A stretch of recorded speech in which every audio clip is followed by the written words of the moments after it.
She pointed out that men always get the high-quality dal, and women just get leftover mash, don't they? She spoke fearlessly. So? So does that make it right?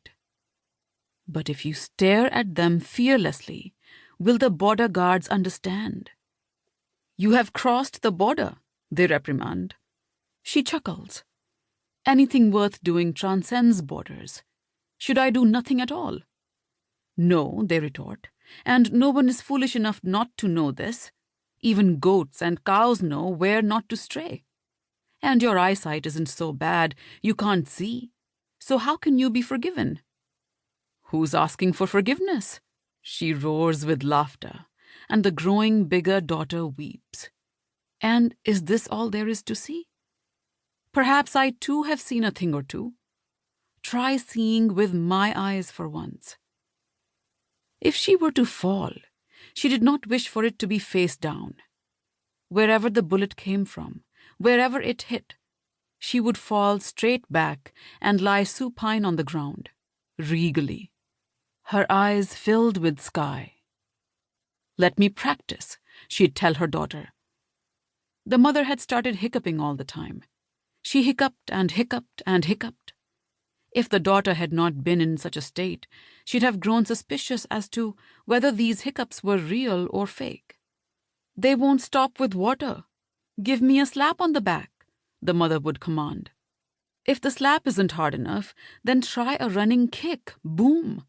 Try it on my back or in my stomach or on my sides, and make sure I fall down, but on my back, eyes open, forehead facing up.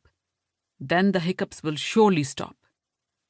It was a strange remedy, but the daughter did as the mother asked. She kicked and kicked.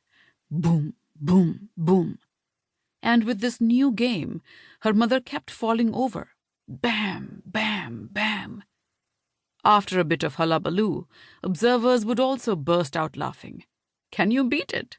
This old lady's too much. But the mother told the daughter that she needed to be prepared. Anyway, long story short, what happened was this. A bullet did come flying toward her, but by then the mother had become an expert at falling backward. A bullet came, punctured her body, shot through and out the other side. Anyone else would have sprawled face down in the mud. But Ma flipped backward like she was doing a somersault. She lay back on the ground in an attitude of victory, elegantly, face up, as though she were reclining on a soft bed, the sky her coverlet. Those who considered death to be an ending took this to be hers. But those in the know knew that this was no ending, knew she'd simply crossed yet another border. So there's no harm in starting the story right here. That is, the way we are doing it right now.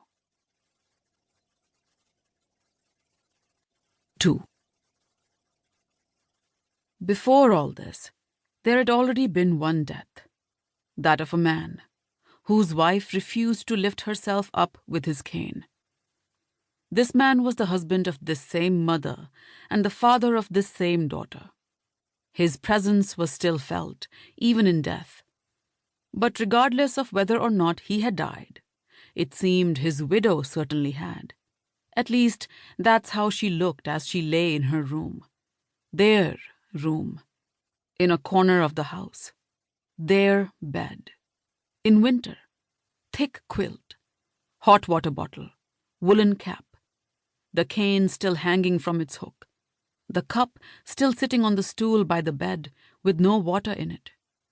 When he was alive, this was where he placed his teeth at night. In the morning, he'd reach first for the teeth, then for the cane. Outside, tooth chattering cold. Inside, Ma, teeth a-chatter. She was a bundle, shrinking ever more from moment to moment, sending out a scrambled signal from within her vast quilt that she was still in there somewhere. The bundle scrunched up on one side, then slid up a bit, then down, then over there. Was she testing to see how far she could spread herself? Or was she just turning her face away, turning her back on her children and grandchildren?